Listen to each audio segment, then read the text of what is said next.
ఇలా మనము పూలతో లడ్డు చేసుకుందాము. అంటే ఇవి 2-3 రకాలు చేసుకోవచ్చు. మనం నువ్వులను వేయించి గ్రైండ్ చేసుకొని అట్లా కూడా చేసుకోవచ్చు. అట్లా టేస్ట్ వేరేలాగా ఉంటుంది. ఇవి మనం డైరెక్ట్ ఇప్పుడు నువ్వులు తెస్తాం కదా, ఈ నువ్వులు డైరెక్ట్ దీనిలోనే, ఇవి 1/2 కిలో నువ్వులు ఉన్నవి దీంట్లో పోసేద్దాము. ఇసుక ఏం లేదు దాంట్లో, డైరెక్ట్ నువ్వులనే గ్రైండ్ చేసేసుకుంటాం. వేయించలేదు, కడగలేదు, డైరెక్ట్ నువ్వులనే వేయించినాము. దీనికి ఇప్పుడు మన 1/2 కిలో నువ్వులు ఉన్నవి ఇవి. దీనికి 1/2 కిలో బెల్లము. ఇది 1/2 కేజీ బెల్లం గడ్డ నేను సగం కట్ చేసి సగం వాడుకున్నా. ఇప్పుడు 1/2 కిలో ఉంది ఇది. దీన్ని కోసేస్తాం మనము. ఇది కోసి ఇట్లా చిన్న చిన్న ముక్కలు కోసుకుంటామనుకో, మనం దానిలో అది గ్రైండ్ చేసినాక ఇది వేయాలి. ఫస్ట్ నువ్వులను గ్రైండ్ చేస్తాం కదా, నువ్వులను గ్రైండ్ చేసినప్పుడు మొత్తం మెత్తగా గ్రైండ్ కావాలి.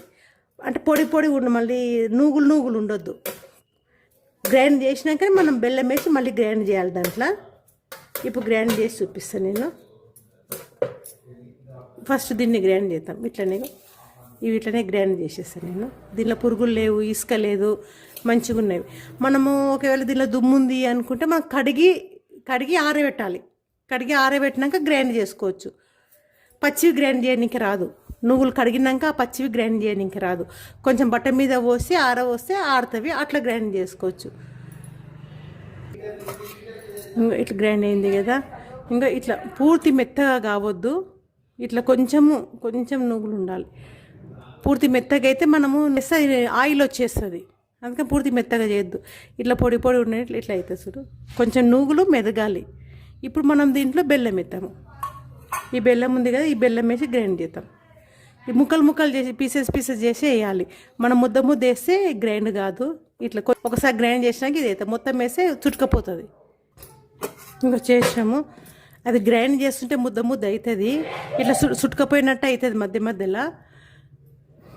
మనం చూసుకుంటూ గ్రైండ్ చేయాలి. ఇంత అవుతుంది. ఇప్పుడు 1 కిలోకు 1/2 కిలో కరెక్ట్ పడుతుంది. ఇది కొంచెం మెత్తగా ఉంది. మనకు పొడి ఉంటేనేమో కొంచెం గ్రైండ్ మంచిగా అవుతుంది. ఇది ముద్దలాగా ఉంది కదా, ఇది గాలికి పెడితే ఇట్లా ముద్ద అవుతుంది. బెల్లం మనం కోసి గాలికి పెడతాం కదా, ఇట్లా అయిపోతుంది. ఇప్పుడు ఇది వేసాము. మొత్తం ఒకటేసారి వేస్తే సరిగ్గా గ్రైండ్ కాదు, మొత్తం చుట్టుకపోతుంది. ఇది గ్రైండ్ చేసుకోవద్దు. ఇది అయింది, ఇట్లా అయింది చూడండి. మనం పిండి ముద్ద దీన్ని వేసేద్దాము. మొత్తము లడ్డూలు కట్టుకొని పెట్టుకోవచ్చు. ఇట్లా బెల్లము కొంచెం మెత్తగా ఉన్నందుకు ఇది ఇట్లా అయింది. అంటే ఇంత మెత్తగా కాదు, మనము పొడి బెల్లంతో చేస్తే. నువ్వుల లడ్డూలు నచ్చితే లైక్ చేయండి, షేర్ చేయండి, సబ్స్క్రైబ్ చేయండి.